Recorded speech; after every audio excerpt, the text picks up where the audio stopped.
Alors, je suis en pleine forêt et j'ai découvert une ancienne rivière. Vous voyez, il y a le pont là. Et quand vous observez bien, voilà. Donc, c'est tout ouvert là, jusqu'à plus haut. Jusqu'à plus haut, c'est ouvert. Voilà. Donc, ça témoigne tout simplement que c'était une ancienne rivière. Et j'ai fait une vidéo dans le passé. Je vous expliquais que les ponts sont des endroits très magiques et par excellence pour les rituels d'envoûtement et d'autres formes de rituels. Mais pour les rituels d'envoûtement, c'est excellent.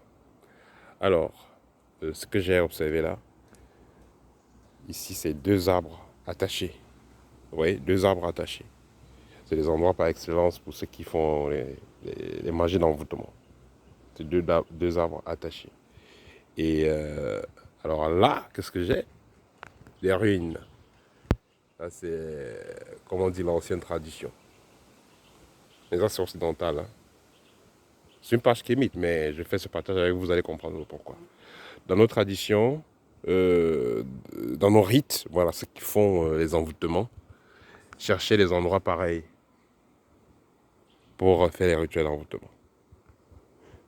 Donc, que ce soit à côté des ponts, on faisait ça en Afrique, et même en Europe, on le fait, parce que je suis en Europe, que ce soit près des rivières, près des cours d'eau.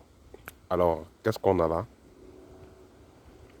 Nous avons deux arbres entrelacés, attachés. Donc chez les Africains, quand ils font des rites d'envoûtement, c'est ici qu'ils déposent les choses, au centre là. Voilà. Mais ici, là, vous avez quoi? Des ruines. Donc si je cherche bien, sûrement on a encore écrit l'autre écritures de l'autre côté, ou quelque part. Bref, ça témoigne tout simplement le fait que, voilà, les cours d'eau sont...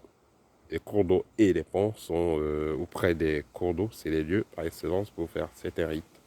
Voilà. Et que nos traditions se ressemblent.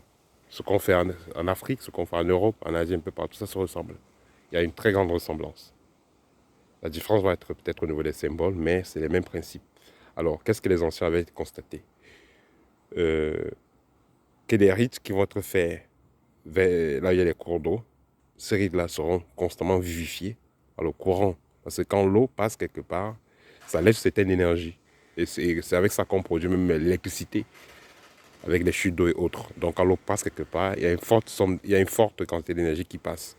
Et si on a donc fait certains rites à côté des cours d'eau, sauf que ces rites soient constamment vivifiés tant que l'eau va passer. Ça veut dire que quand l'eau arrête de passer, les choses vont changer. Voilà, c'est un petit partage que je voulais faire avec vous. Vous savez, le kamite, c'est quelqu'un qui observe, il analyse. Voilà, à bientôt, au thème.